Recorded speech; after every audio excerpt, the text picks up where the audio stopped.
La jungle équatoriale de la Nouvelle-Guinée est, après la forêt amazonienne, la plus vaste de la planète. Elle demeure surtout la plus secrète et aujourd'hui encore la plus redoutée par ceux qui s'y aventurent.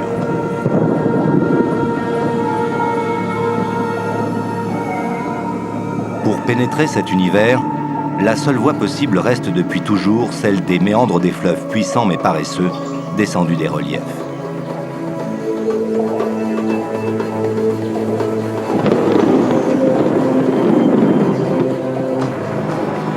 Il y a près de 500 ans, les marins portugais baptisent cette nouvelle terre l'île des mauvaises gens, tant les quelques populations rencontrées sont agressives.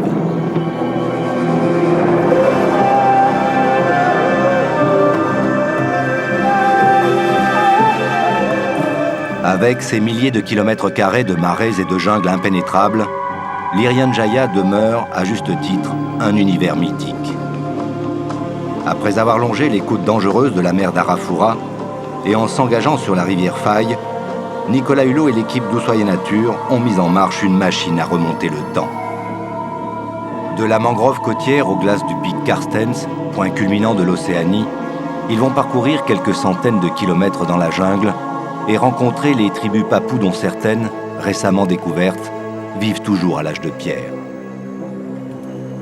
Je crois que si on veut apprécier pleinement l'instant qui s'annonce et prendre toute la mesure de ce que l'on va vivre ensemble ce soir, il faut mettre en regard d'un côté les peuples papous de l'Irian Jaya qui incarnent magnifiquement l'humanité des origines et de l'autre côté, et ce évidemment dans le même espace-temps, le reste de la planète, fasciné par Internet, à l'ère des satellites et qui petit à petit cède à l'homogénéisation culturelle. Et le contraste entre les uns et les autres est évidemment particulièrement frappant et saisissant. Bonsoir, Oussoyer Nature en Irian Jaya, qui est la partie occidentale de cette gigantesque île que l'on appelle la Papouasie-Nouvelle-Guinée, qui est très certainement la terre la plus isolée qu'il soit, tant les différentes barrières naturelles qui la protègent ont joué efficacement leur rôle, que ce soit les barrières océaniques, forestières ou montagnardes, qui ont parfaitement cloisonné le territoire des Papous à telle enseigne qu'on y trouve encore aujourd'hui 800 langues distinctes, pas des dialectes, des langues, sans souche commune, la plupart avec une très faible expansion, puisque certaines ne sont pas parlées par plus de 150 personnes. C'est vous dire que cette incroyable variété linguistique témoigne de la diversité et du parcellement, du morcellement ethnique de l'Irian Jaya, où l'on soupçonne encore aujourd'hui des pratiques anthropophages qui étaient coutumières il y a encore quelques décennies, et où dans certaines vallées, le néolithique n'est pas encore une époque révolue. Hostile pour les uns, providentiel pour les autres, c'est selon le regard et le degré de connaissance qu'on lui porte. La nature, en tout cas ici, semble avoir profité de son isolement pour se laisser aller à toutes les extravagances. Parmi les exemples les plus étonnants, on trouve des poissons qui marchent, des mammifères qui pondent des œufs, des crocodiles qui vivent dans l'eau salée. C'est la nature dans toutes ses bizarreries. Mais en tout cas, c'est une nature plus ici que nulle part ailleurs, avec laquelle les hommes vivent dans une totale dépendance, ou en tout cas dans une dépendance évidemment beaucoup plus probante.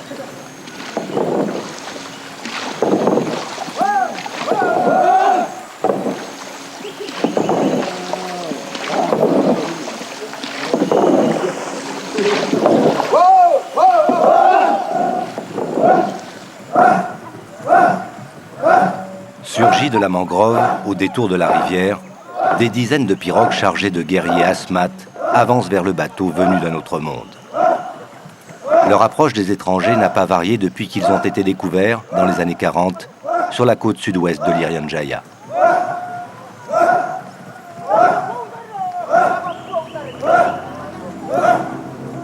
À bord du Katharina, Nicolas Hulot et l'anthropologue Carl Müller attendent le contact avec les représentants de ce peuple de l'arbre, aujourd'hui assagi en apparence.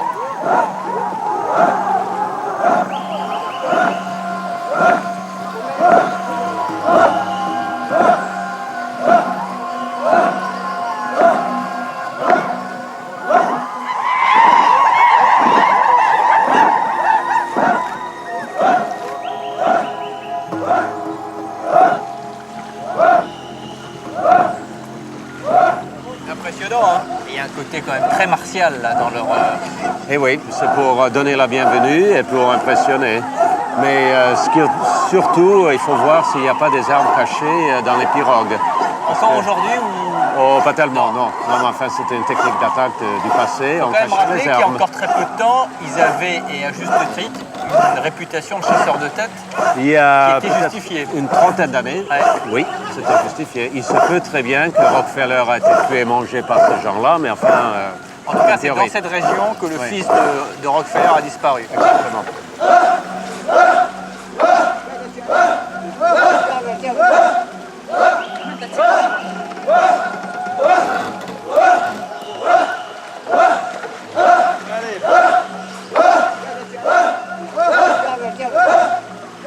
Nicolas et Carl Müller prennent place dans une pirogue traditionnelle d'une douzaine de mètres creusée à même le tronc d'un palétuvier géant.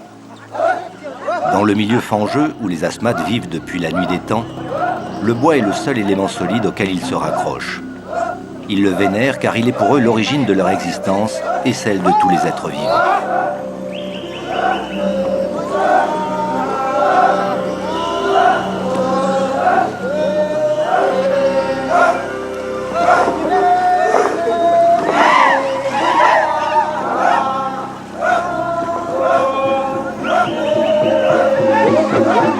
Le village de Warsé est en effervescence. On y fête les derniers morts dans une débauche de danse, de chants et de rites corporels. Chez les asthmates, comme pour la majorité de nombreuses ethnies papoues, la mort est insupportable. Elle est une humiliation qu'il faut exorciser, une violence qui doit être vengée pour s'ouvrir les portes de l'éternité. Le village tout entier s'est soigneusement paré des trois couleurs sacrées, le blanc, le rouge et le noir.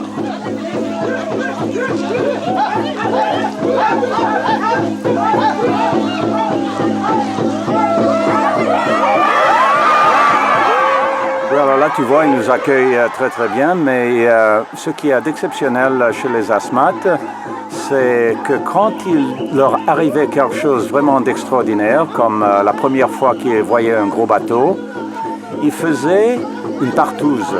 Pourquoi? Parce qu'il fallait que beaucoup de semences coulaient, et à ce moment-là, ils pouvaient assimiler cet événement dans leur cadre de référence et ça n'allait pas déranger le monde de leurs esprits.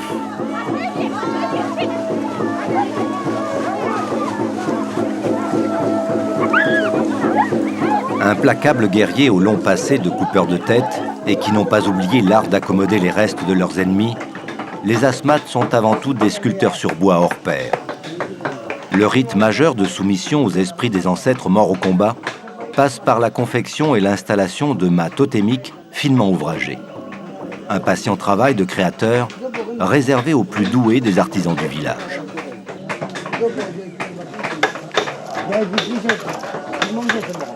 Voilà la maison des hommes, le Jéhu. La longue house, hein, la maison longue qui peut faire jusqu'à près de 100 mètres de longueur. Oui, et même plus parfois. Ouais. Ce qui est magnifique, c'est qu'elle est entièrement végétale. Ouais. En principe, les femmes ne viennent que très rarement. Et c'est ici qu'on fait la sculpture, c'est ici qu'on fait beaucoup de choses de la coutume. Il faut quand même se frotter les yeux pour se rendre compte de l'endroit où on est et de ce à quoi on est en train d'assister. Parce que pour le voyageur qui vient de loin, on a du mal à imaginer si on est dans la fiction ou dans la réalité, tellement tout ça nous semble à des années-lumière de nos références à nous. Et pourtant, c'est leur quotidien à eux, c'est leur présent à eux. Et il faut le mettre en... C'est même plus une confrontation, c'est une collision entre deux cultures, entre notre culture et la leur. Mais C'est très émouvant. Il n'y a pas très longtemps, ils dormaient encore sur les crânes de leurs ancêtres. Ici, dans ces longaos. Oui. Ce sont des gens qui mangeaient de la chair humaine, qui faisaient la guerre. Et c'était des coupeurs de tête. Ils avaient pas mal de pratiques homosexuelles aussi. C'était beaucoup de mélanges de choses qui paraissent étranges aux Européens, peut-on dire. Et ça, ce sont des pratiques qui sont poursuivies jusqu'à il y a peu de temps? Il y a une quarantaine d'années, plus ou moins. Mais enfin, il se peut que dans des coins, ça se pratique encore, on ne sait pas. Et ça, ce sont les missionnaires et le gouvernement indonésien qui a mis fin C'est ça. à ces pratiques. Le gouvernement hollandais d'abord, puis le gouvernement indonésien et les missionnaires. Ce qui fait qu'ils sont encore très remarquables, c'est leur sculpture. C'est une sculpture traditionnelle qui combine des lignes très très simples avec des motifs extrêmement puissants. Souvent, les boucliers, il y a une force spirituelle pour faire peur à l'ennemi. Donc les motifs sont extrêmement importants parce que c'est à travers ces motifs qu'on puisse vaincre l'ennemi. Ce poignard qu'il a à l'épaule, Oui, c'est un fémur de cassoir. Alors tu vois, il y a une belle patine, donc il se peut que ça a été utilisé dans le temps pour poignarder quelqu'un. Et tu remarques la forme, c'est quand on le met dans quelqu'un, c'est fait pour que le sang s'écoule et on puisse le retirer rapidement pour pouvoir poignarder une fois de plus.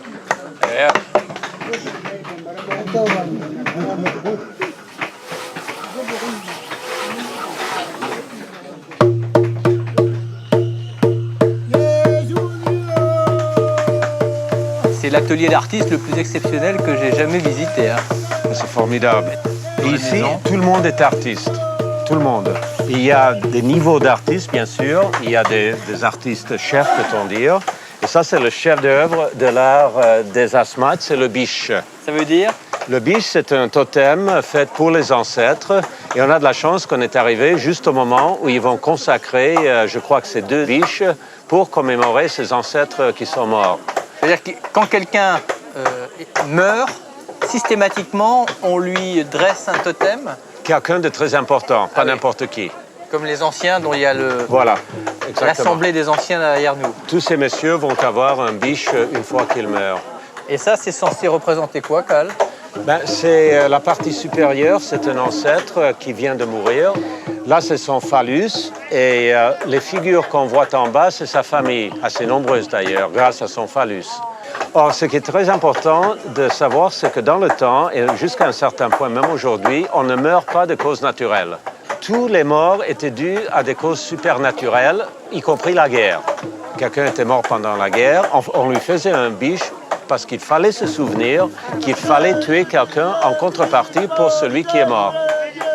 Et après, on laisse les totems autour des maisons. Ça reste dehors, ça pourrit dehors, mais l'esprit de l'ancêtre peut s'en aller content. Il ne va pas nuire à ses descendants. Je vais te laisser y assister. Moi, je vais prendre une pirogue et rejoindre Patrick Blanc dans les mangroves où les Asmat passent beaucoup de temps parce que c'est un peu le garde-manger pour eux. Le supermarché des Asmat, c'est le mangrove. Ouais, c'est là qu'ils pêchent, c'est là qu'ils chassent, c'est là qu'ils viennent chercher le bois avec lesquels ils font notamment les pirogues et une partie de leur construction. C'est ça.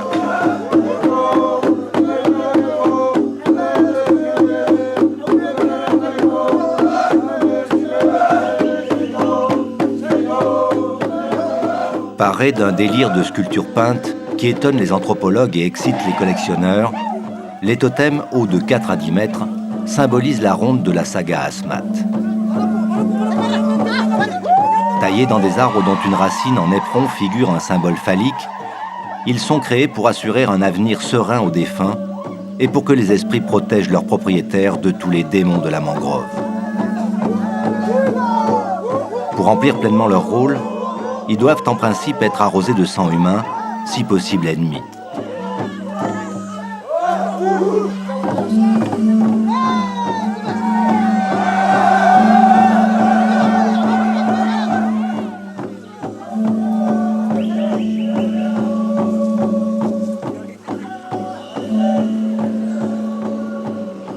20 000 Asmat se partagent 27 000 km² de zones marécageuses au sud-ouest de l'Irian Jaya. De nombreuses espèces profitent de la canopée de cette forêt montée sur échasse, baignant dans un cocktail tropical d'eau douce et salée.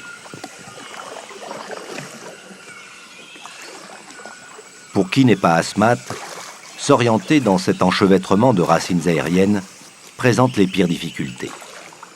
Nicolas en fait l'expérience en essayant de rejoindre le biologiste Patrick Blanc. Oh! Oh! Oui, Ah, oui. je te signale que c'est pas très facile pour te trouver. Hein. Tu vas devant la racine qui est devant toi. Oui. C'est un grand désordre, la mangrove. Hein. Non, bah c'est tout l'enchevêtrement des racines des Rhizophora et des Bruguiera. Mais tout est tellement bien adapté, tellement bien à sa place. Mais c'est vrai qu'on ne sait plus trop où passer. Ouais. Ouais, je reconnais bien là ton indulgence pour le règne végétal. Voilà. Donc on va voir un peu toutes les racines là, avance un peu. Bruguiera. Oui. Hop. Tiens Nicolas, Hop. si tu peux. Léger, merci. Waouh. Tu vois que c'est assez instable et on voit tout de suite. Tu as deux espèces d'arbres, tu le vois aux racines. Regarde celui-là, là, le Rhizophora, la micronata. Tu vois, il a un tout petit tronc et le tronc grossit au fur et à mesure, tu vois, qu'il émet ses grands arcs-boutants. Et c'est des arcs-boutants, justement, pourquoi? Parce que ça le stabilise complètement dans cette vase qui fluctue avec les marées. Donc en fait, dans ce milieu qui est totalement instable, mécaniquement, ces racines permettent à l'arbre de se fixer. Et donc quand il est jeune, C'est c'est la hyper réponse de important. l'arbre à l'instabilité. Quoi. Voilà, D'accord. voilà. Ouais. Quand il est jeune, c'est totalement essentiel. Et puis, tu remarques aussi sur le Bruguiera que tu vois là, Gymnorrhiza, tu vois qu'il y a plein de petites lenticelles. On appelle ça des racines genouillées, tu vois, c'est ces espèces de protubérances. Et dessus, tu vois qu'il y a comme des petits boutons. Et en fait, qu'est-ce que c'est? C'est l'écorce qui s'ouvre à ce niveau-là. Et donc, les cellules sont des parois très très fines qui sont en contact direct avec l'air. Du coup, ça permet les échanges gazeux et ça permet d'absorber l'oxygène. Donc, tu vois, on a vraiment là, l'adaptation est vraiment très très forte au niveau du système racinaire puisque c'est le substrat qui est vraiment le gros problème dans ce milieu de mangrove. En réalité, ce qu'on appelle la mangrove, c'est tout cet écosystème en bordure des côtes qui vit sur un univers qui est un peu au carrefour de l'univers océanique et de l'univers terrestre. Mais c'est surtout un univers d'eau saumâtre, c'est-à-dire que c'est la rencontre des eaux marines et des eaux douces qui viennent soit par les rivières, soit par les remontées des nappes phréatiques qu'on trouve sous l'équateur parce que ça se fait dans un taux d'humidité important et dans une chaleur permanente. Mais ce qui est étonnant, c'est que la vie se soit épanouie dans un territoire qui, par définition, est assez hostile, quoi. Tiens. Ah oui, un superbe fruit, le Rhizophora là. Ouais. Voilà. Regarde, tu vois là. Ouais. Là, on voit très très bien le reste de la fleur, tu vois. Le fruit, c'était cette partie-là. Et en fait, cette chose qui pend, qui ressemble à une racine, c'est pas une racine, c'est cette hypocotyle, c'est-à-dire ce qui est sous les cotylédons. Et donc ça, c'est entièrement gorgé de réserve. C'est-à-dire c'est gorgé de sucre et c'est gorgé d'eau douce. Donc après, la racine va se développer au bout du pic. Mais l'avantage, si tu veux, c'est que contrairement à une toute petite plantule qui roulerait et qui serait mécaniquement pas capable de se fixer dans la boue, celle-là, elle peut mécaniquement se fixer et surtout, elle n'a pas à lutter contre l'eau salée dans les premiers stades. C'est quand même extrêmement bien foutu parce que ça profite quand même du poids et de la dynamique de la chute et de la forme en ogive pour se ficher dans le sol et sur le nombre, même si l'espace est occupé par l'arbre mère, il y en a, voit bien, il y en a un bon nombre qui gèrent. Mais ce qui est vraiment surtout remarquable, c'est qu'après, c'est les courants qui emportent par masse entière sur des centaines de kilomètres ces plantules de côte en côte et qui donc permettent aux espèces de se disperser comme ça le long des côtes.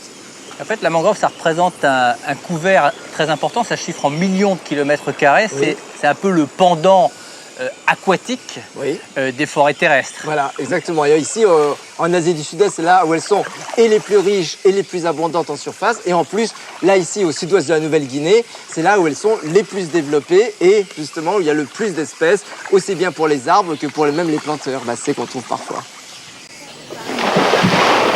Peur la mangrove, ça paraît très calme comme ça.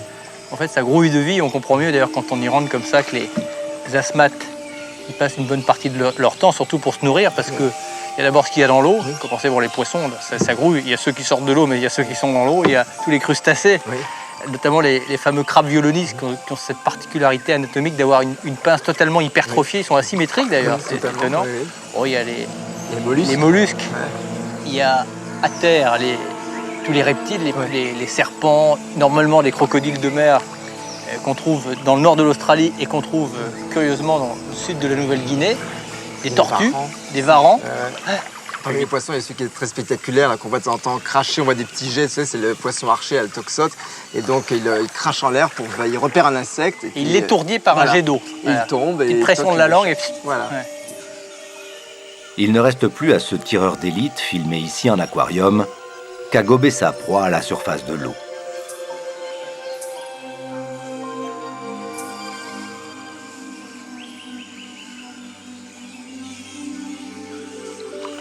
Autre curiosité de cet écosystème, le périophtalme, le seul poisson marcheur qui a remarquablement su s'adapter pour survivre dans ces eaux perpétuellement boueuses.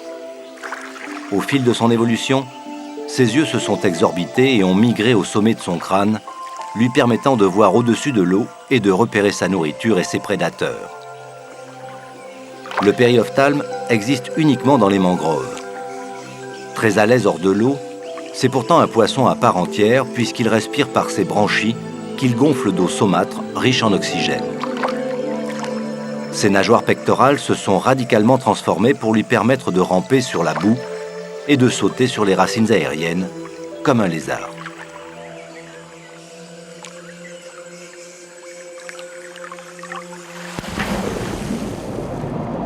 Cet autre habitant des marais, beaucoup plus redoutable, nage indifféremment dans les eaux douces ou salées.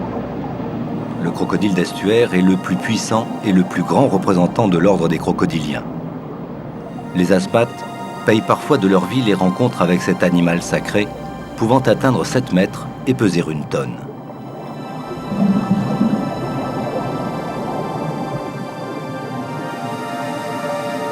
Ce jeune saurien n'inquiétera pas le biologiste marin Laurent Balesta, ni son homologue australien Philippe Monde. Les 2 hommes sont dans les eaux transparentes de la baie de Kimbe. Ce que les scientifiques ont découvert ici prouve que la biodiversité des forêts tropicales a son pendant sous la mer. Grâce à un pointeur laser, ils mettent en évidence la singulière association entre crevettes et gobies, un échange de compétences pour pallier les carences de l'un et de l'autre. La crevette voit mal, mais ses pinces sont efficaces pour déblayer le terrier. Le gobie, lui, a une bonne vision et se dresse au-dessus de la cache pour monter la garde. À la moindre alerte, il fait vibrer sa nageoire dorsale en contact permanent avec l'une des antennes de la crevette. Et tous 2 disparaissent. Ce tétrodon n'a pas choisi cet endroit par hasard. C'est sa station de nettoyage attitrée.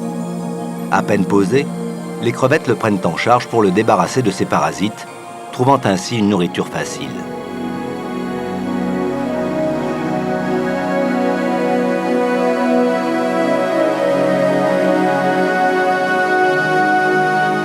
Pour affiner leurs observations, les scientifiques utilisent un transect, une ligne posée sur le fond le long de laquelle ils notent graduellement le nombre et l'état des coraux ou des poissons.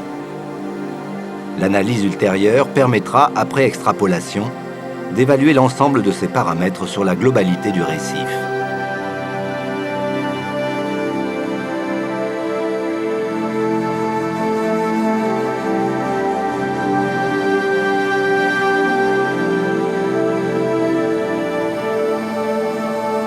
Ce poisson fantôme vit la tête en bas à proximité des crinoïdes, des algues ou des gorgones. La nageoire ventrale des femelles sert de poche où sont gardés et ventilés les œufs jusqu'à leur éclosion.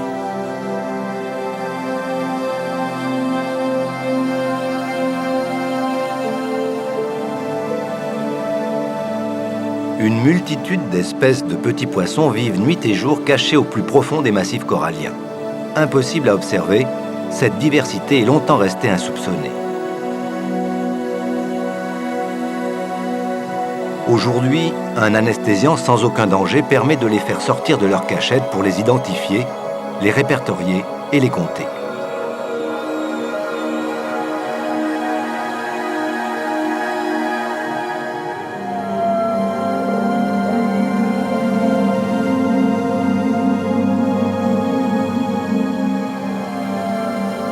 L'effet de l'anesthésique dure quelques secondes. On peut alors les détailler et noter les caractéristiques de chacun avant de les relâcher précautionneusement au-dessus de leur habitat.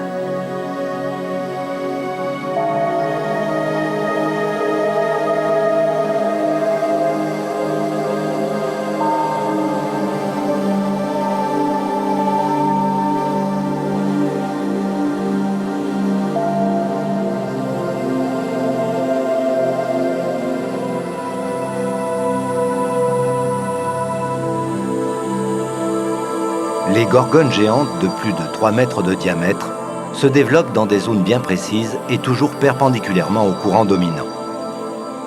Celui-ci doit être régulier pour apporter leur nourriture, mais jamais trop violent pour ne pas risquer de briser ces fragiles animaux fleurs.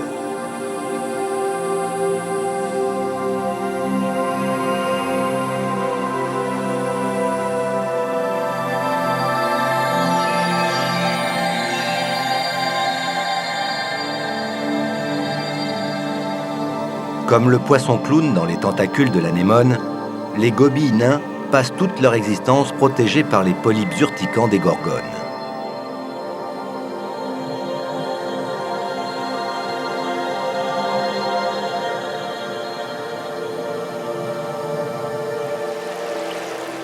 Pour une seconde plongée, les hommes s'équipent d'un scaphandre recycleur fonctionnant en circuit fermé.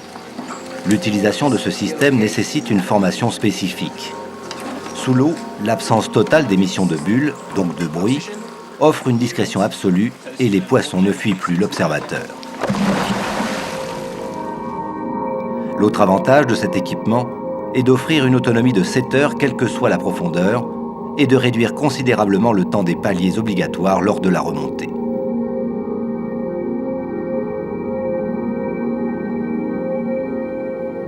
Sans scaphandre recycleur, il serait illusoire de vouloir approcher d'aussi près ce banc de carangues à gros yeux.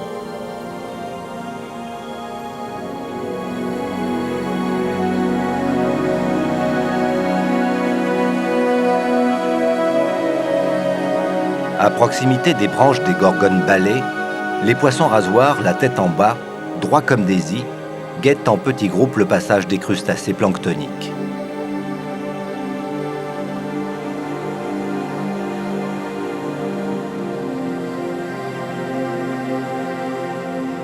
Solitaire, le poisson trompette s'approche de ses proies qu'il aspire par surprise.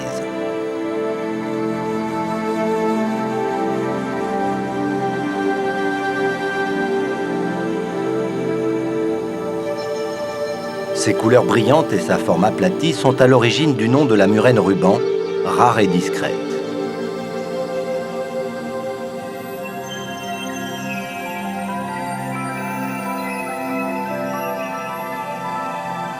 Dans les fonds marins, les associations entre espèces au bénéfice des unes ou des autres sont légion. Elles exigent souvent d'être immunisées contre le poison de l'autre. La baie de Kimbe est loin d'avoir dévoilé aux scientifiques la totalité de ses trésors.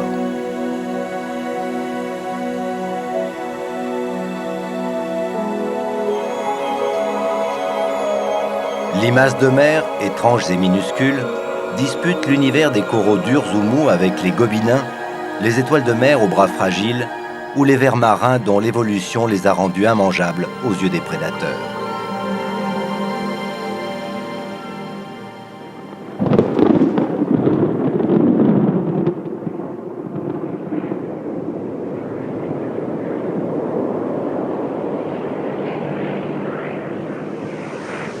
On a laissé derrière nous la mangrove et les asmates, cap vers le nord, vers les peuples des hautes montagnes. On va aller en territoire Corowe. Alors les Corowe, c'est encore le peuple des Basses-Terres, mais là c'est le peuple de la forêt. Oui, les Corowe se situent à peu près à 20 mètres au-dessous du niveau de la mer, c'est-à-dire qu'ils sont encore dans le même genre d'écosystème que sont les asmates. Les Corowe sont déjà à peut-être 300 km à l'intérieur et il reste encore 50 à 100 km jusqu'au moment où les montagnes commencent. Donc tu as cette énorme étendue d'une plaine alluviale qu'on voit en ce moment, très plate. C'est pour ça que les rivières serpentent tellement. Les Corowe, ils sont combien à peu près? On ne sait pas très bien, grosso modo 3000, mais ça peut aller de 2000 jusqu'à 4000. Il n'y a jamais eu un recensement fait des Corowe. La forêt équatoriale humide est une forêt excessivement variée. Combien il y a d'espèces de plantes dans la forêt équatoriale? Grosso modo, il peut y avoir jusqu'à 1000 espèces d'arbres et de plantes différentes dans 1 km². Il y a 15 000 espèces de plantes dans l'ensemble de l'Irian Jaya. C'est dire que la biodiversité ici est très nombreuse. Il faut dire qu'il peut tomber à certains endroits jusqu'à 10 mètres d'eau par an.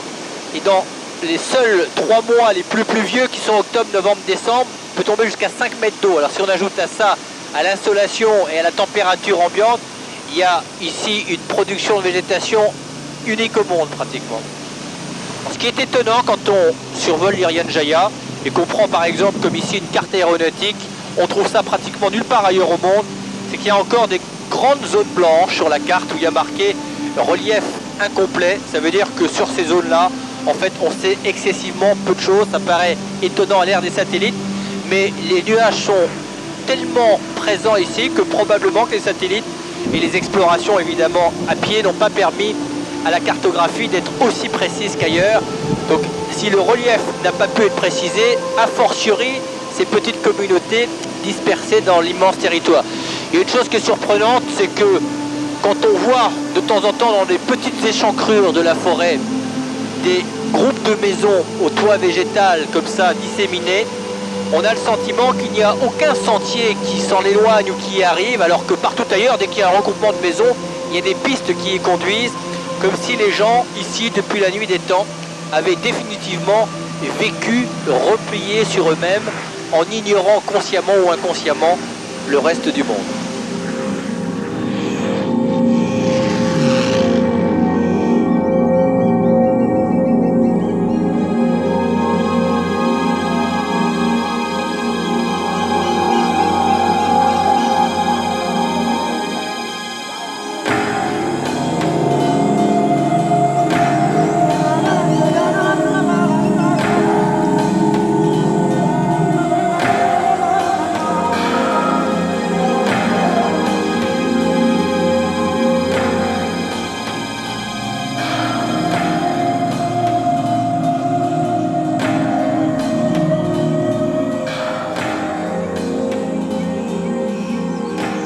Tout contact avec les Korowe impose de prendre des précautions.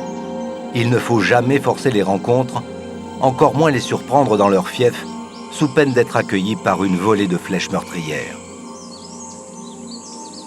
C'est bien dans cette région, et ça c'est quand même stupéfiant, que le premier contact notoire entre les Korowe et le monde extérieur s'est établi par l'intermédiaire des missionnaires hollandais, et c'était à la fin des années 70 ou au début des années 80. Oui, c'est exact. Et les Korowe ont refusé, dans leur grande majorité, tout ce qu'apportaient et les missionnaires et le monde extérieur. C'est un refus farouche de tout le modernisme. C'est ça, c'est comme ça qu'ils ont pu garder leur indépendance et leur liberté. Ce qui est étonnant là, c'est que à mesure qu'on s'approche d'eux, la forêt vibre et résonne de leurs chants et de leurs sifflements. Et je me dis que des hommes qui chantent et qui sifflent aussi volontiers ne peuvent pas être fondamentalement malheureux. Hein. Ah non, ben, ils n'ont aucune contrainte dans leur vie. Ils travaillent quand ils veulent, ils font ce qu'ils veulent. Je vois les échelles. Oui, ben, c'est derrière, ils sont dégagés ici pour avoir un peu de place. C'est que si tu nous avais pas servi de guide, il n'y a aucune chance pour tomber, même par hasard, sur les Korowe. Eh oui, non, c'est pas facile. Et voilà.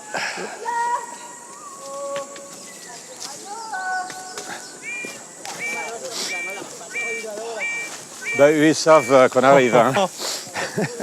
On n'est pas arrivé à l'inaperçu. Impressionnant.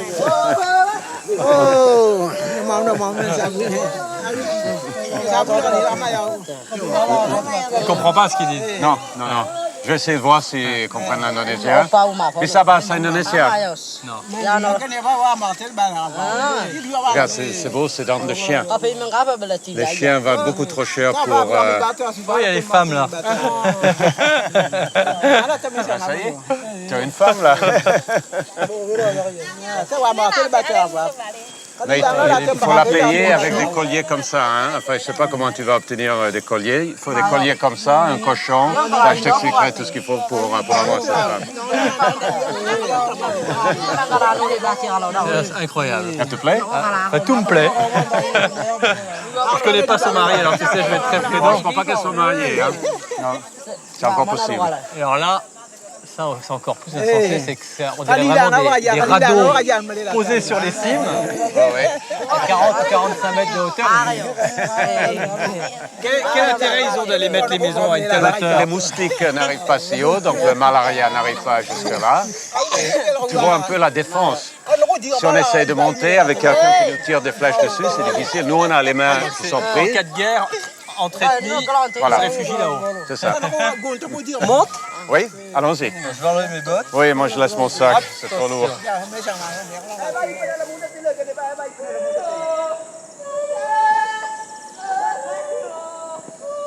C'est spécifique des Coroways de percher les maisons comme ça au-dessus de la voûte forestière. Oui, c'est ça, uniquement les Coroways. Ça a l'air solide. C'est incroyable. Enfin, on verra bien. Incroyable. À ton avis, elle est à quelle altitude, là? À quelle hauteur? Je sais pas, 35, 40 mètres. La première plateforme, c'est peut-être 30. Et puis, je sais pas, une dizaine ou une quinzaine après ça. En fait, ils ont mis l'échelle sur un premier arbre et la maison, elle, est perchée sur un deuxième. Hein. C'est ça, c'est un arbre de fer, le grand, là, le deuxième. Très solide. Oui. Ça résiste au vent, ça? Ça résiste, mais ça bouge. Quand il y a du vent, ça bouge. Combien de temps ils mettent pour construire une maison comme ça? Une fois que le matériel est rassemblé, ce qui n'est pas grand-chose, en 2 jours. C'est vite fait, hein. Secoués par le vent, attaqués par les insectes xylophages et les champignons, la durée de vie de ces demeures suspendues n'excède pas 2 ou 3 ans, à condition d'être régulièrement entretenues. Tous les matériaux pour bâtir ou réparer se trouvent dans les sous-bois autour de la clairière, sur un vaste espace de chasse revendiqué par le clan. Jamais les hommes ne se séparent de leurs arcs. Chacun surveille et défend son territoire avec âpreté.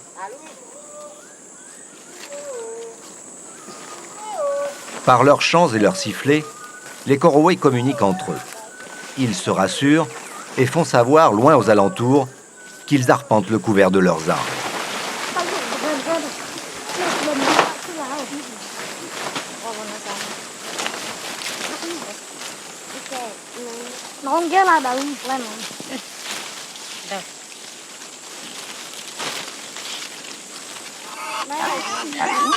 Les petits cochons noirs et les chiens que les femmes allaitent indifféremment les accompagnent toujours dans les bois. Chez les Coroways, voler un de ces animaux est un casus belli qui exige de faire couler le sang. Hommes de la forêt, elle est leur jardin. Ils en connaissent chaque racine, chaque feuille, chaque tronc abattu rongé par la vermine. Jamais ils ne coupent ni ne taillent sans besoin ni raison.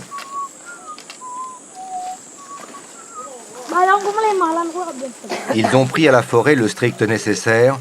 Ici, le stockage n'existe pas. L'approvisionnement se fait au jour le jour.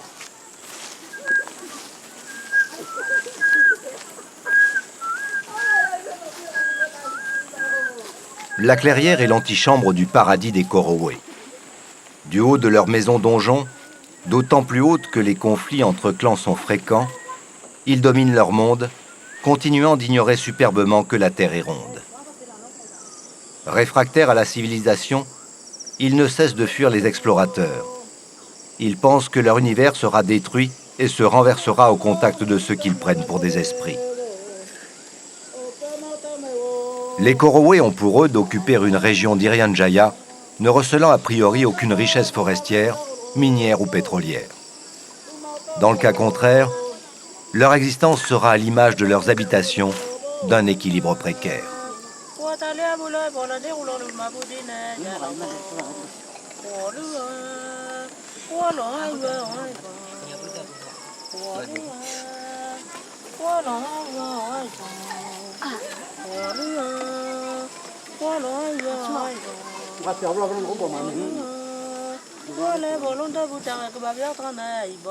Construire une maison suspendue fait appel aux connaissances ancestrales.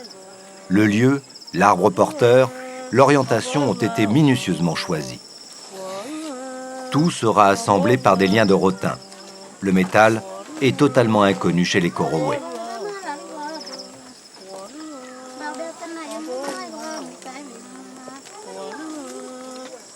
Les hommes ont atteint leur radeau des cimes à plus de 40 mètres du sol. Aucun garde-fou, pas la moindre sécurité. Le plancher encore à claire-voie et les murs seront habillés d'écorces arrachées au palmier sagoutier, l'arbre à tout faire des Coroways.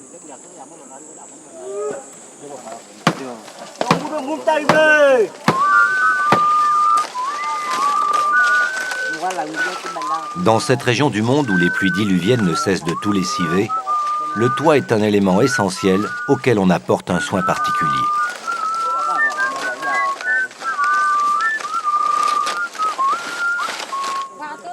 La Rumatingi, la haute maison, est un refuge où les Korowe se sentent en totale sécurité.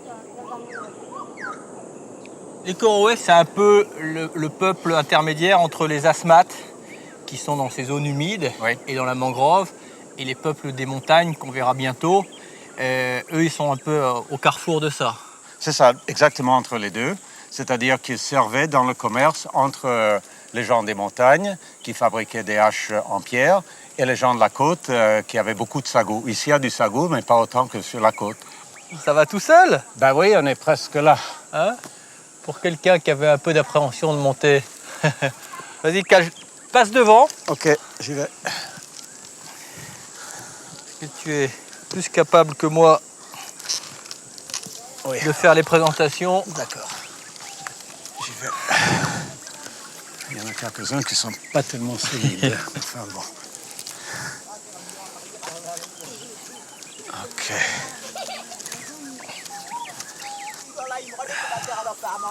Ah.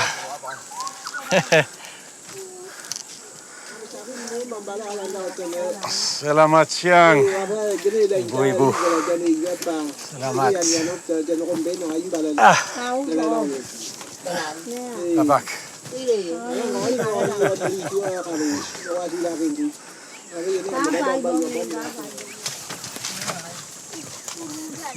C'est incroyable parce qu'il y a un foyer ici. Oui, pour les hommes. Et un foyer chez les femmes. Oui. Ah, on nous donne à manger. Tu dis merci parce que je... Terima kasih, vous. Banane cuite. Ça, c'est de la banane sauvage. Ouais. Alors, il faut maintenant réaliser quand même dans quelle posture on est. Après, je sais pas, entre 35 et 50 mètres au-dessus du sol. On flotte comme ça au-dessus de la canopée. On a une vision incroyable sur l'immensité forestière. On est à niveau des oiseaux. On domine là. C'est formidable. Ah oui, non, c'est merveilleux. Merveilleux. Moi, je suis un peu plus peur que toi. Moi, je me détiens toujours à quelque chose. Tu vois, entre ce qui s'est passé chez les Asmat et ces échanges de regards avec autant d'étonnement, de curiosité, d'incompréhension de part et d'autre, ça fait quand même partie des moments très forts. C'est une rencontre entre deux mondes extrêmement différents.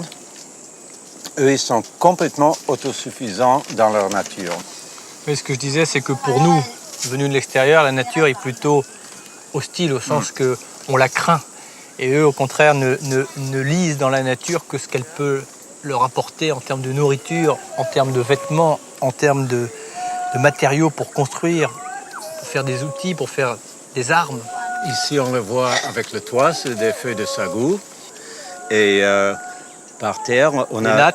Oui, on a des bouts de bois et puis aussi de l'écorce. C'est de l'écorce, oui. Et bon, alors là, les parois, c'est autre chose. C'est l'écorce d'une arbre, mais on voit très bien, là, tout a été découpé avec des haches en pierre. Hein. Ça, c'était pas découpé avec des haches modernes, enfin en métal. Tu vois, moi, ce que je trouve frappant, en tout cas, c'est l'utilisation totale du végétal, quoi. C'est que, notamment dans le sagoutier, qui est l'arbre de vie, autant chez les Asmat d'ailleurs que chez les Korowe, tout a une utilisation, quoi.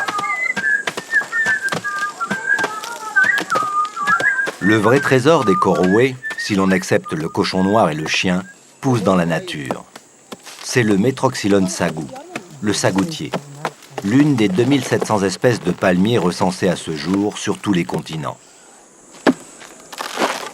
Sauvage ou cultivé, le sagoutier doit être abattu vers l'âge de 15 ans, dans l'année précédant la maturité de ses fleurs, lorsque sa moelle est la plus riche en fécule.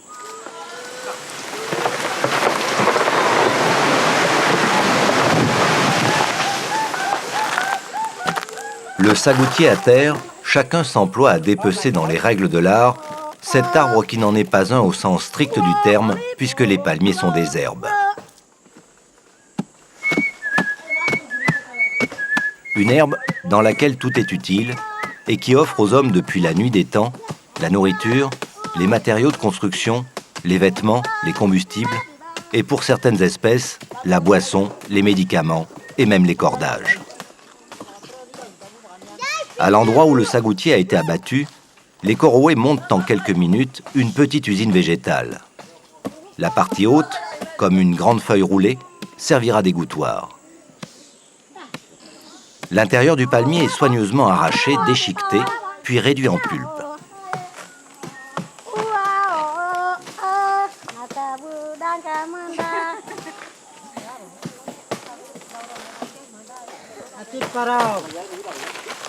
Les énormes larves de capricorne, cachées sous l'écorce, ne sont pas oubliées.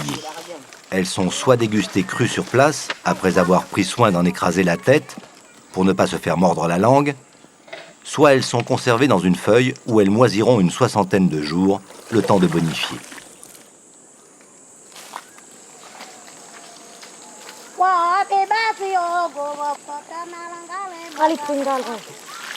Placée dans le filtre naturel, la pulpe du sagou est lavée et malaxée pour la débarrasser du plus gros de ses fibres.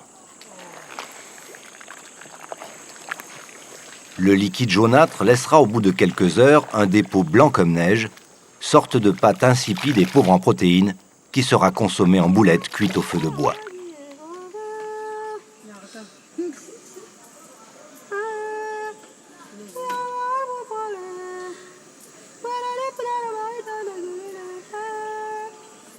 Le sagoutier est la principale source d'alimentation.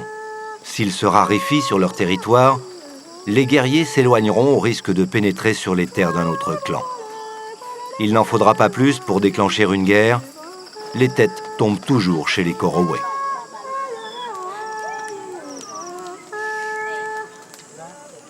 Les hommes ont allumé le feu en frottant une lanière de rotin sur une bûche fendue et font cuire le repas.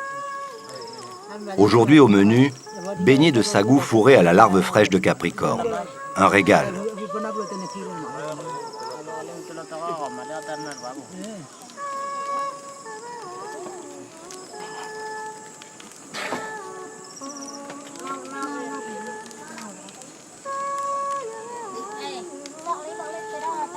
Les verres d'eau due au goût acidulé de rognon relèvent agréablement le sagou. Bon appétit sous le toit et les murs où pendent des arêtes de poissons, des squelettes de serpents, de chauves-souris, des coquilles et des carapaces, souvenirs de festins antérieurs et témoins de l'habileté des chasseurs.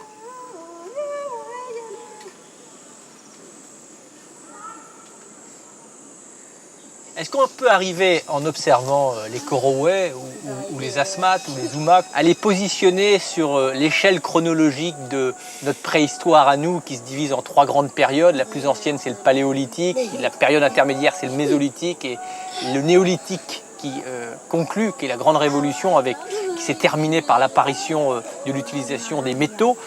Où est-ce qu'on peut positionner tous ces les Korowe, c'est pré-lithique. Oui. Parce qu'ils n'ont pas la pierre. Ils n'ont pas la pierre. C'est la pierre, oui. Oui. Alors, les gens qui fabriquent la pierre dans les montagnes, ils le troquent par des intermédiaires avec les gens qui sont ici, contre des plumes d'oiseaux du paradis, contre du sagou, contre les produits de la forêt qu'on trouve ici. Ça, c'est caractéristique parce que les objets voyagent plus que les hommes. Oui, c'est juste. Ouah. Ok. Ok. Kalau ini? Lagi sama. Sama. Ini?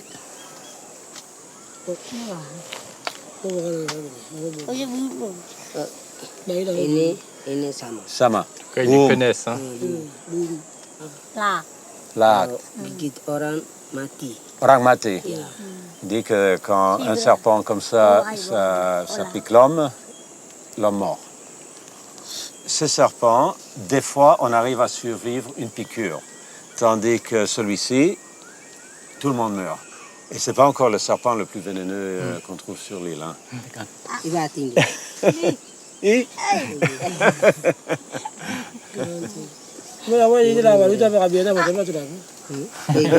dah boleh. Dia melincang begini sampai kasih mati. Baru bawa turun, dia pergi minum air dan pulang, terang baru dia masuk air. Ben oui, il y a les gros boas, quand ils ont faim, ils arrivent jusque dans les maisons d'arbres comme ça. Non. Ouais, parce qu'ils viennent de le dire. T'as plus qu'à sauter par... Ouais, c'est ce que je fais. Hein. long du bois.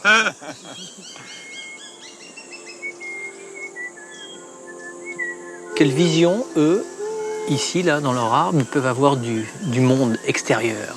Est-ce que le monde, pour eux, s'arrête à la forêt périphérique? Ben oui, parce qu'ils ne connaissent pas ce qui est en dehors. Ils ne connaissent pas l'écriture.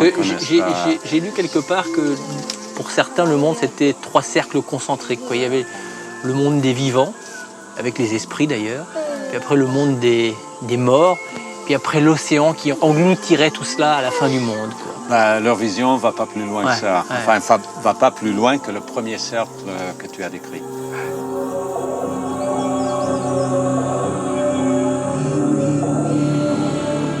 Pour les Korowe, le monde des vivants s'arrête où porte leur regard.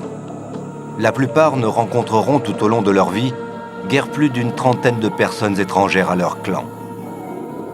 La pierre indispensable à leur existence provient des tribus Huna qui vivent tout au nord, au pied des montagnes, là où vont se rendre Nicolas Hulot et l'équipe d'Ushuaïa Nature.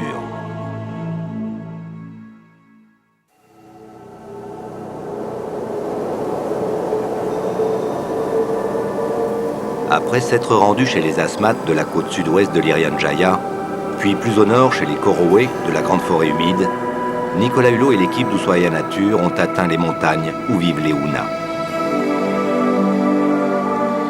Une ethnie papou découverte dans les années 60, dont les représentants détiennent encore les secrets de l'âge de pierre.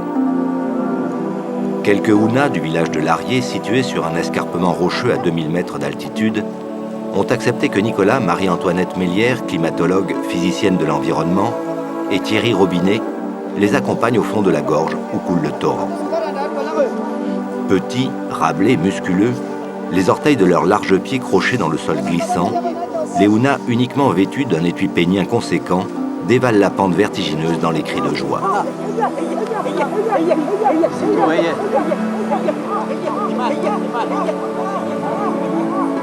Descendre la rivière, sélectionner les pierres qui devront être taillées, prend toujours un caractère de fête. Chasseurs-cueilleurs, mais aussi cultivateurs depuis 10 000 ans, ils ont conquis leur espace vital sur la forêt primaire en façonnant cet impossible relief de somptueuses sculptures en terrasse. Au bord du torrent, chaque clan dispose d'un territoire inviolable, dûment surveillé du haut de la montagne. Toute incursion étrangère implique immédiatement de sanglantes représailles. Bateau, hein? La rivière Hey, c'est là où les tailleurs vont venir chercher les pierres. C'est là leur endroit le plus sacré sur toute la région des Huna. Ouais, il dit là, Hey, c'est le nom de la rivière.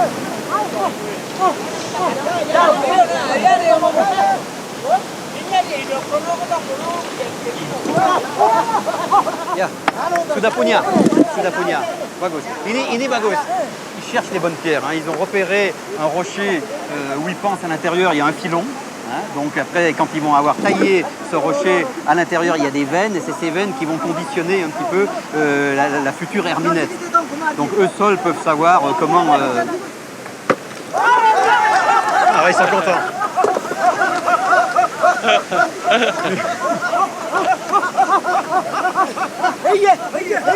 Ah, ils sont contents là. Hein. Comme quoi, un bonheur, c'est simple. Hein. Ouais, c'est très simple. Mais là, il a frappé au bon endroit, tu vois. Ce que les paléontologues appellent la révolution néolithique, eh ben, on y assiste en direct parce que c'est les prémices de l'industrie, la première révolution technologique, la transformation de la matière première en outil, tel qu'on l'entendait à l'époque préhistorique. Voilà à quoi ça ressemble. C'est ça, oui. Attention, attention.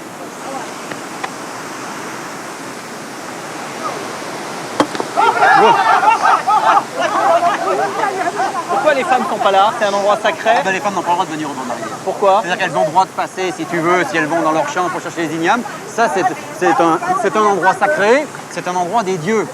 Iman. Iman.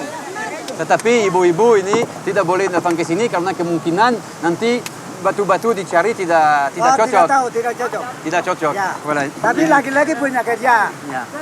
Bapak juga tahu. Il m'explique que les femmes, elles n'ont pas le droit de venir ici parce qu'il est possible qu'avec les femmes ici, on ne trouve pas de bonnes pierres. Donc c'est tabou. C'est tabou, elles n'ont pas le droit. Ça s'appelle une herminette. La différence fondamentale avec une hache, c'est que le tranchant de la hache est parallèle au manche, alors que là, il est perpendiculaire. Ils s'en servent à la fois pour couper les arbres, ils s'en servent pour creuser, pour tailler, Pour la culture. éventuellement pour se battre. Oui, Je pense qu'il doivent être quelques-uns à s'être pris quelques coups de herminette dans la région. Hier, on a vu beaucoup de traces de cicatrices dans les côtes, dans les genoux, même sur le nez, dans la tête, avec ces... Awas, Sos. Awas, Pak. Attention. Ah, dia lempar batu ini. Bisa, tidak apa. Bisa.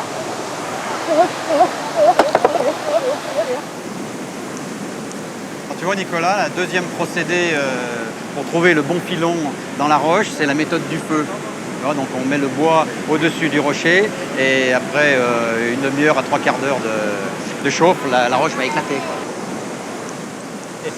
C'est vraiment les derniers héritiers les plus illustres et les plus magnifiques de gestes immémoriaux.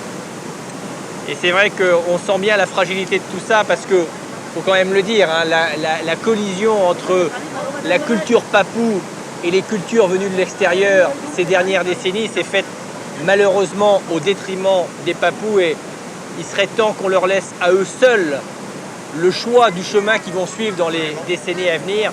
Ça n'a pas toujours été le cas et la confrontation notamment quand les industries minières, pétrolières et forestières sont arrivées, s'est faite souvent d'une manière assez violente. Ça valait d'être signalé parce que les Huna sont un peu un exemple à part. Il faut dire qu'ici, ils sont particulièrement protégés par la géologie et l'environnement. Absolument, oui. Ce sont eux, ils ont leur propre mine à eux, qui est jalousement gardée, tu vois, c'est la mine de pierre ici. Oui, et puis leur mine et leur richesse extraordinaire, c'est cette relation privilégiée qu'ils ont avec la nature et qu'ils n'ont jamais perdu cette connaissance qui leur permet d'arriver à un équilibre extraordinaire entre leurs besoins et ce que la nature leur donne. Et ça n'a pas de prix, oui.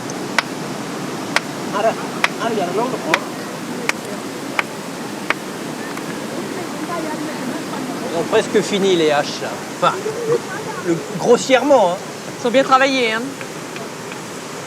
Je ne sais pas si seul le relief et la difficulté d'ailleurs qu'il occasionne pour ceux qui veulent le traverser peut expliquer l'isolement des Huna en particulier, parce que autant dans la vallée de la Balième, je crois que les premiers contacts se sont faits en 1938, ici ça a été plutôt dans les années 60. Mais en tout cas, apparemment, ce relief leur a profité et c'est un relief visiblement très jeune, non? C'est un relief très jeune et avec une érosion énorme parce qu'il y a énormément d'eau. Donc ça fait des vallées abruptes, encaissées et des pentes plus de 50 degrés la plupart du temps. Et on voit bien, hein, les Huna vivent toujours avec une jambe plus basse que l'autre. C'est vraiment un peuple qui ne profite que très rarement de surface horizontale. Alors ce qu'il faut aussi expliquer, c'est que la situation actuelle de la Nouvelle-Guinée, séparée de l'Australie par une mer il n'y a pas plus de 50 mètres voilà, de qui fait 50 mètres de profondeur, ça c'est une situation exceptionnelle parce que depuis l'origine des choses, la plupart du temps, ça a été une situation inverse, quoi. C'est-à-dire que depuis 2 millions d'années qu'il y a des glaciations, le niveau de la mer baisse régulièrement de 130 mètres puisque cette quantité d'eau est stockée sous forme d'immenses calottes glaciaires sur l'hémisphère nord. Donc on peut dire que sur 80% de temps, depuis 1 million d'années, eh bien, l'île de la Nouvelle-Guinée est reliée, fait partie du continent australien. Alors ça explique tout simplement que par exemple, les Huna, de temps en temps, chassent ici des petits kangourous arboricoles qui sont une évolution du kangourou australien parce que à chacune des glaciations, lorsqu'il y avait une passerelle terrestre entre l'Australie et la Nouvelle-Guinée, la faune a migré et on trouve dispersés sur la Nouvelle-Guinée, notamment tous les marsupiaux qu'on ne trouve normalement qu'en Australie. Voilà.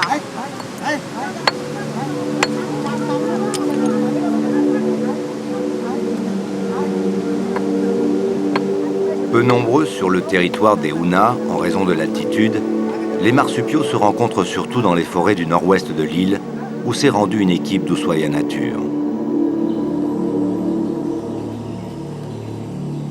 Chris Tandigue vit depuis 25 ans en Irian Jaya. Cet Indonésien, mandaté par les scientifiques occidentaux, observe et recense régulièrement, avec l'aide de ses assistants, la faune spécifique de cette région. Hôte discret de ces bois, le python vert émeraude est considéré par les herpétologues comme le plus beau serpent du monde.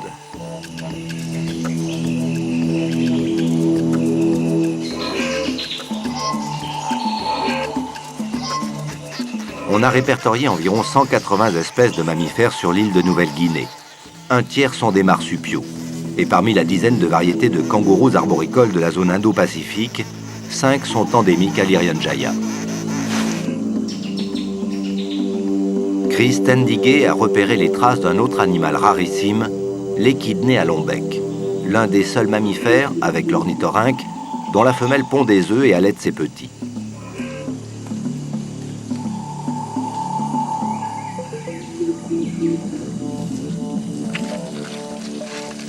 Particulièrement craintif, fuyant toute lumière excessive, il passe son temps à fouiller l'humus et la boue de ses puissantes griffes antérieures, en quête de vers, de termites et de fourmis. C'est un animal à épines.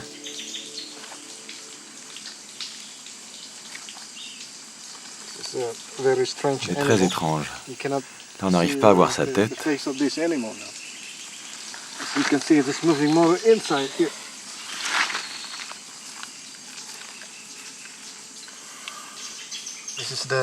Ça, c'est son dos, et il est couvert d'épines très acérées.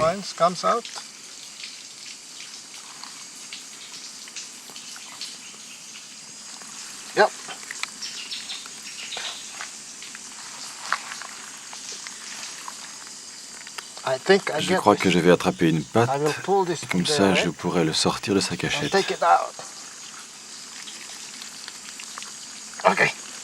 y est.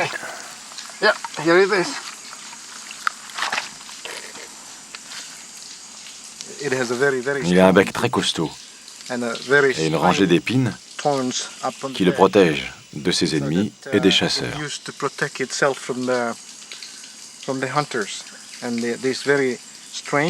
Il est étrange, il est très mignon.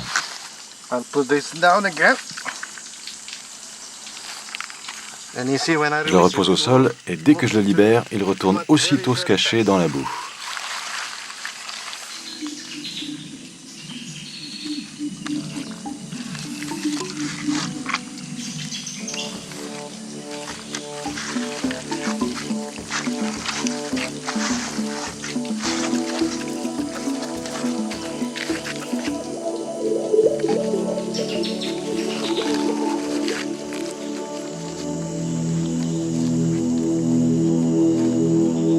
En progressant doucement dans la jungle, on peut deviner au bruit des branches qu'il brise en se déplaçant les tribulations du casoar solitaire.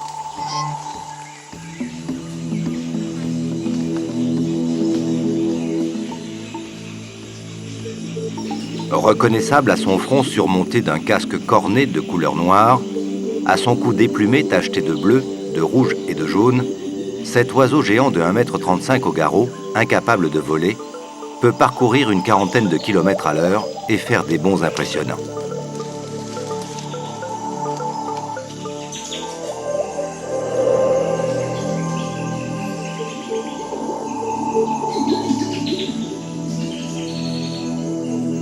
Apparenté à l'émeu, ces rémiges réduites à l'état de tiges cornées et ses pattes robustes terminées par 3 doigts ondulés peuvent infliger des blessures mortelles au papou qui le traque pour ses plumes. C'est la raison pour laquelle il le chasse toujours à plusieurs. Chris Tendige explique à ses assistants les différentes espèces de casoars qui se distinguent par la présence ou l'absence d'excroissance cutanée sur la partie antérieure du cou et par quelques subtilités dans la couleur de leurs plumes. Ils vont maintenant essayer d'observer le couscous, un petit marsupial arboricole qui se réveille au crépuscule.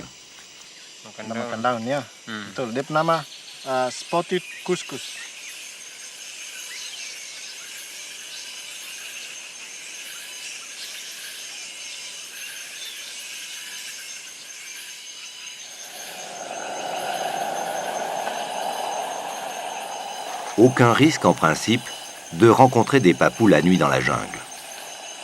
animistes, ils craignent de déranger la multitude d'esprits qui se cachent dans l'obscurité.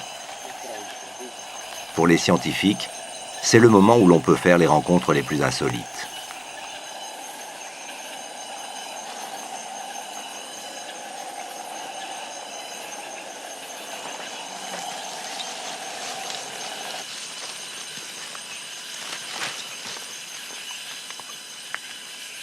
Le couscous mal tacheté est sorti de son repère diurne pour se nourrir toute la nuit de feuilles, de fruits, d'insectes ou d'œufs d'oiseaux.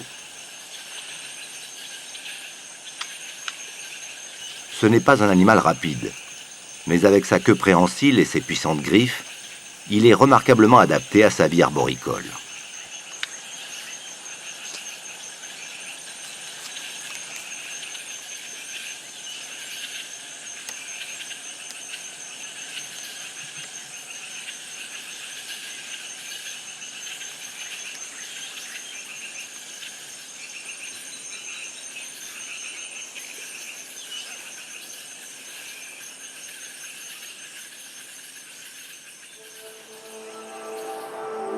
Les Huna ont quitté les bords de la rivière Eyé pour regagner leur village.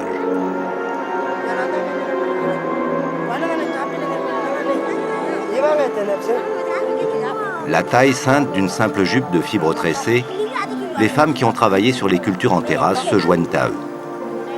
À elles de remonter dans les filets en fibres végétales, les fruits, les légumes et accessoirement les enfants, soit une trentaine de kilos chacune.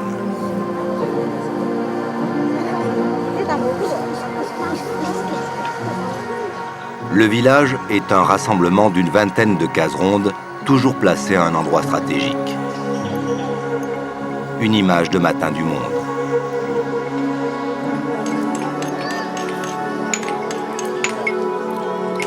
Il faut quand même essayer de réaliser, si tant est que ça soit possible, à quel endroit de l'Irian Jaya on se trouve. On est dans cette chaîne centrale qui scinde l'Irian Jaya d'ouest en est, dans les pays des Hautes-Terres, chez les peuples des Hautes-Terres, et l'un de ces peuples, c'est les Huna qui nous accueillent. Et moi, ce que je trouve fabuleux, c'est que ici, évidemment, on parle le Huna, on pratique la langue dans le village d'en face, dans le village qui est là-bas. Puis dès qu'on bascule dans les autres crêtes, changement de langue, changement de peuple, changement de culture. Voilà, chez les tailleurs de pierre. Ah, ils sont en plein boulot, on là. On a fait un bond dans le temps, là. Telebe. Bagoyap? Ah, telep. Hah? Bagaimana? Bagus? Hah, sudah digosok ya? Diman. Bagus? Yo, bagus, hein? Kapak batu, sudah. De la pierre taillée, on passe à la pierre polie.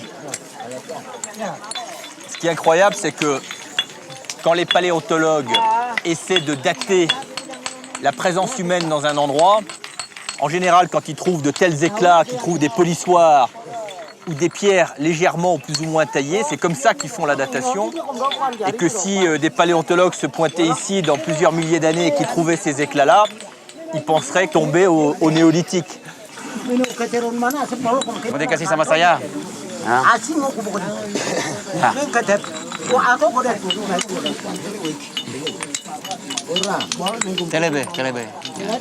L'étui pénien qu'on trouve dans tous les... Enfin, pas dans tout, mais dans la plupart des peuples des Hautes-Terres, c'est tout simplement un cache-sexe ou c'est un signe de virilité?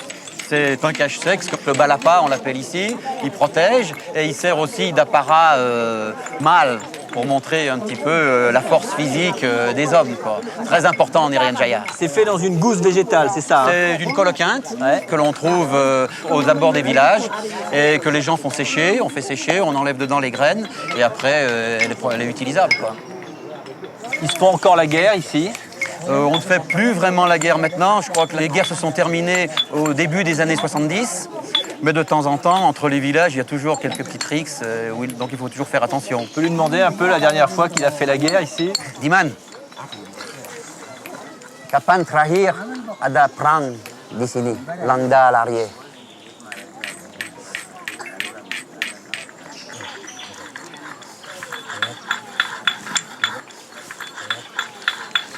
Il ne veut pas me répondre.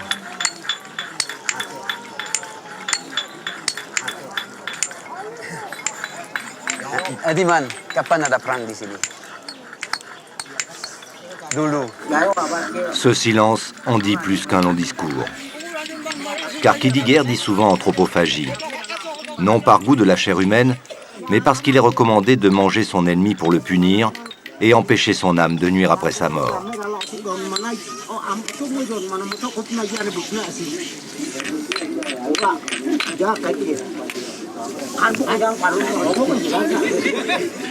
Tu vois l'expression de l'herminette, à quoi elle servait. Donc, on s'est beaucoup servi de ces haches de pierre pour tuer son ennemi. C'est-à-dire que souvent, vous utilisez l'arc et les flèches, mais l'herminette avait une grande partie pour oxyre la personne et lui couper la tête à ras-le-cou. Et on se battait pourquoi? On se battait pour des histoires parfois futiles, vol de cochons, vol de femmes et traversée de territoires sans permission. Toujours de nos jours, hein, ça c'est dangereux. Et aussi, il fallait surtout pas empiéter sur le territoire des tailleurs de pierre où la taille se faisait au bord de la rivière Hay. Non, c'est pas encore bon. En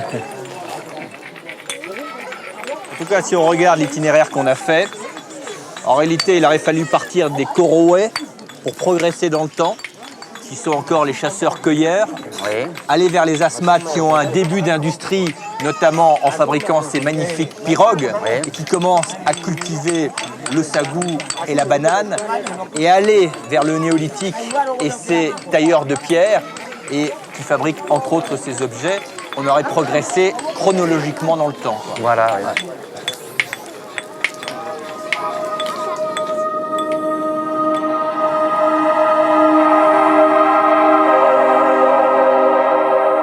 Au-delà du village s'élèvent les contreforts de la chaîne montagneuse, barrant le centre de l'Irian Jaya d'ouest en est. C'est la forêt des brumes et le royaume des esprits pour les Huna. Ils s'y aventurent avec circonspection pour suspendre leurs morts aux fourches des branches.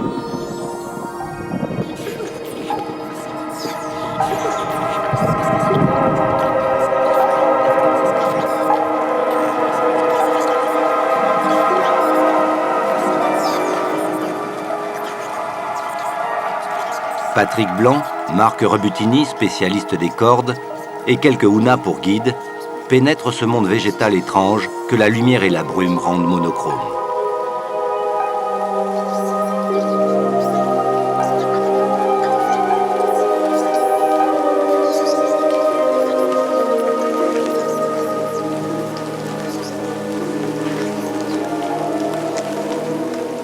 C'est pas une vue de l'esprit, hein, les forêts de mousse, d'altitude. Regarde, tu remarques une chose, c'est que tu vois, là où il y a plein de mousse très très épaisse comme ça, il n'y a quasiment pas de plantes.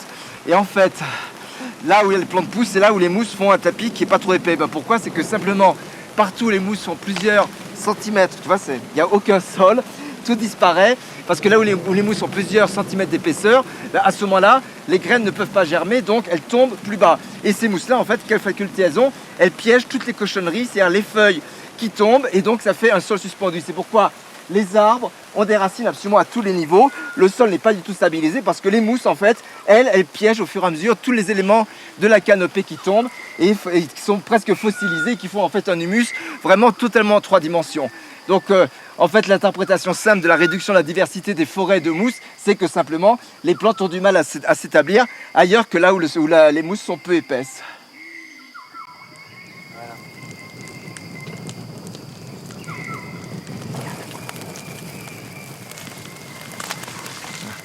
T'as vu, ils ont préparé de quoi manger un petit peu. J'essaie de passer derrière ce monsieur. Voilà. Ok. Ok, t'as vu ce qu'il y a dans le... Bah c'est de la patate douce. Ah oui.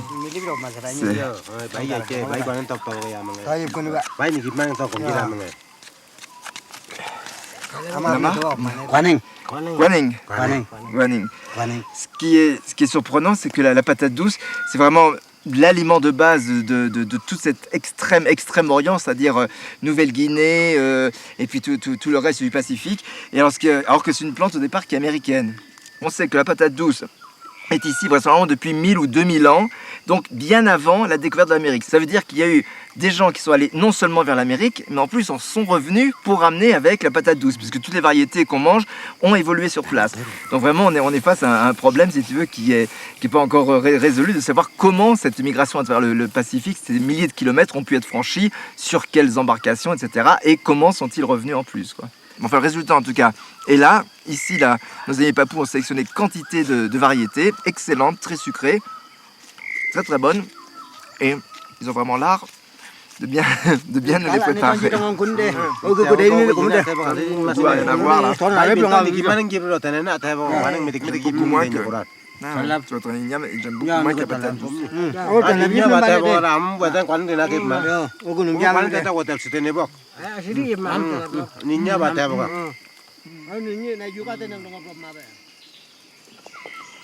Cet écosystème saturé en humidité est le laboratoire d'une biodiversité multimillénaire.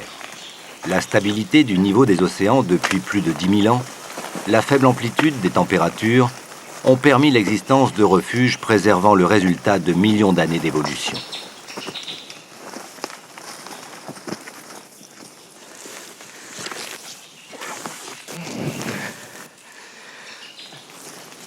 C'est facile qu'il y ait des grosses feuilles et à côté des petites.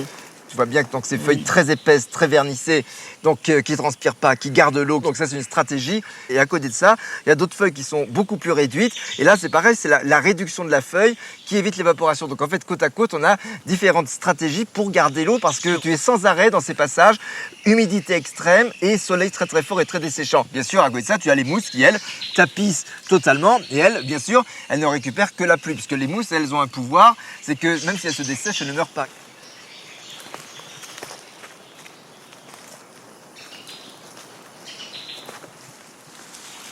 Tiens Marc, regarde là, les fameux Nepenthes, c'est ces plantes carnivores qu'il y a dans toute l'Asie du Sud-Est. Tu vois, la feuille est là, elle s'élargit, c'est ce qui fait la photosynthèse, et ensuite elle redevient toute fine. Elle a une petite spirale qui s'entoure après différents supports, ce qu'elle a fait là pendant, tu vois, elle a grimpé, c'est une liane, donc les feuilles se sont entourées, mais ici elle pend dans le vide, et donc au bout de cette fine extrémité de la feuille, tu as cette urne, et alors donc dans cette urne, tu as de l'eau qui est sécrétée par la plante, et des enzymes, et en fait, tu t'aperçois... Tu vois, tu as un liquide, tu vois, on n'a pas envie de le boire. Et donc, la plante sécrète des enzymes et tu as les insectes qui tombent dedans et qui sont digérés après. Et alors, les fleurs, en fait, tu vois, ça, on a de la chance, cette plante-là, elle a en plus les fleurs qui sont là. Donc, tu vois, on voit bien la différence. La feuille modifiée qui attrape les insectes et les fleurs qui sont là, qui assurent, elles, la reproduction de la plante.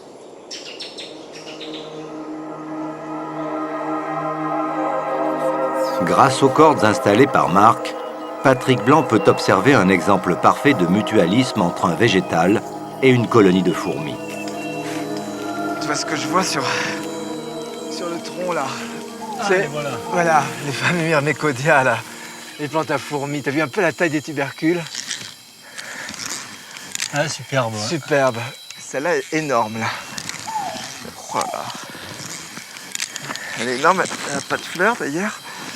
Voilà. Ah oui, on voit les galeries des fourmis le long. Là, on peut enlever puisque ça c'est mort, cette partie-là. Mais tu vois, tiens, en enlevant la partie morte, on voit très très bien, tu vois, toutes ces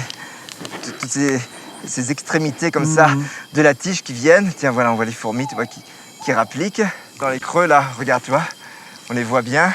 Tiens, elles sortent de plus en plus, tu vois, des différentes cavités.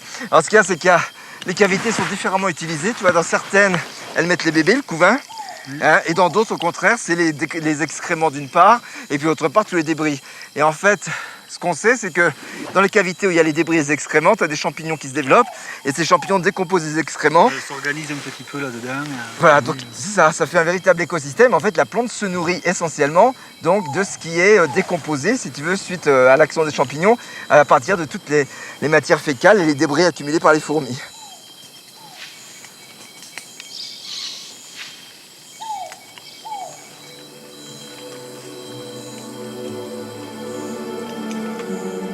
L'Irian Jaya demeure probablement la dernière terra incognita de notre planète.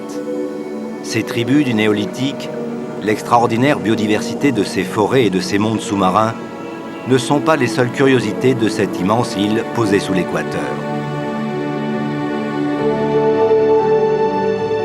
Lorsqu'en 1623, le marin hollandais Jan Carstens aperçoit depuis la mer d'Arafura cette montagne de 4889 mètres couronnée d'une calotte de glace, il n'en croit pas ses yeux.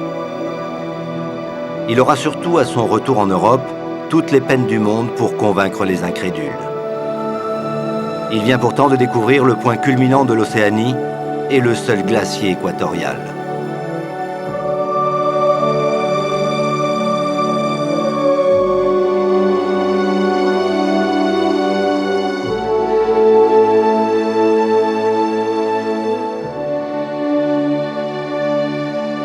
Un glacier qui ne cesse de régresser de façon spectaculaire, conséquence du réchauffement de la Terre. La position de notre planète par rapport au Soleil et l'activité solaire sont les causes naturelles aux alternances des climats. Périodes de glaciation et de réchauffement font donc partie de l'histoire de la Terre. Mais ici en Océanie plus qu'ailleurs, le seul glacier équatorial, lessivé par les pluies, recule à vue d'œil, laissant dans le calcaire l'empreinte indélébile de ses griffes. Regarde Ninette là. Comment le glacier a érodé la roche. On le voit en train de passer. Hein. Ouais. C'est extraordinaire. On le suit à la trace. J'ai jamais vu ça. Trace. Le glacier était là il y a une dizaine d'années à peu près. Et tout ça, c'est de la poudre, de la farine glaciaire qui s'est déposée. Il commence à être érodé très violemment parce que c'est très meuble. Alors comme c'est du calcaire et une sorte d'argile aussi, des plaques d'argile, ça marque très très bien. Vous avez vu le sol, comment il est strié là? Complètement érodé par les glaciers. On dirait du bois pétrifié un peu. Ouais.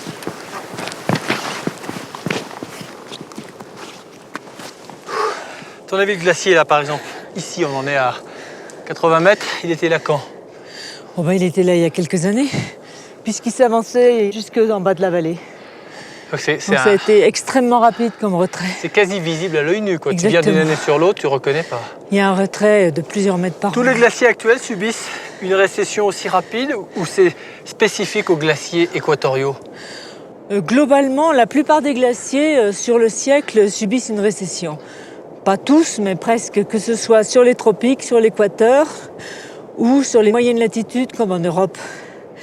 Mais malgré tout, c'est pas absolument systématique parce qu'il y en a certains qui avancent comme au Groenland ou en Norvège, en Antarctique. On a aussi des glaciers qui avancent.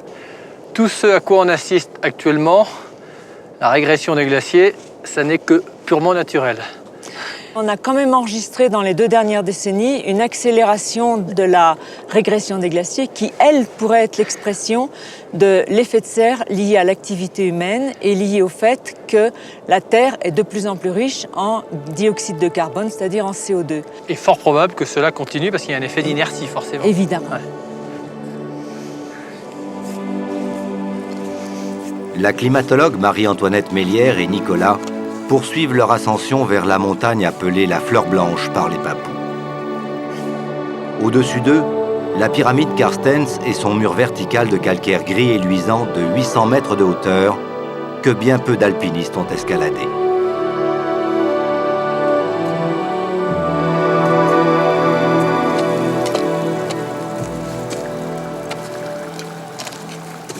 La glace instable, remplie de bulles d'air en raison des averses de grêle répétées, donne aux alpinistes l'impression de marcher sur du cristal. Marie-Antoinette et Nicolas progressent là sur le dernier témoin du refroidissement climatique qui a touché les tropiques il y a 20 000 ans.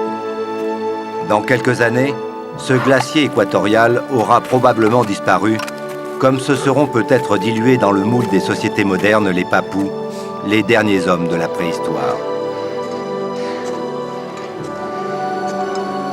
Allez.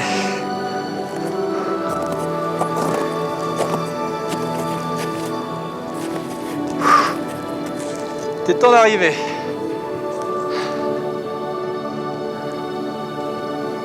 La brume qui va faire disparaître tout le décor. En tout cas, ce qui aura marqué notre conscience et notre esprit ce soir, ce sont surtout les regards croisés les visages observés, les silences gênés. Mal à l'aise d'ailleurs, on leur a été parfois face aux papous, tant notre présence pouvait sembler à certains moments indécente. Mais il y a des sourires qui ne trompent pas, et les sourires des papous font partie de ceux-ci.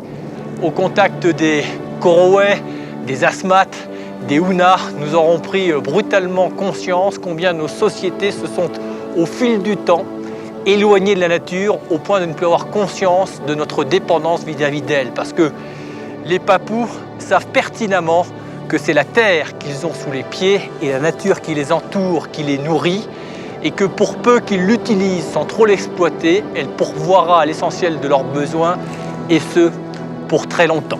À une période où le territoire des papous, et plus encore évidemment les ressources que ce territoire abrite, or, uranium, cuivre, pétrole, forêt, suscitent les pires convoitises, il nous a semblé que de les mettre dans l'oubli par précaution ou par délicatesse serait ajouter à l'ignorance du reste du monde à leur égard, et que cette ignorance profite seule aux sans scrupules, car ces petites sociétés, face à notre monde moderne, sont démesurément fragiles. Elles pourraient disparaître en un éclair sans que personne jamais ne s'en émeuve. Bonsoir.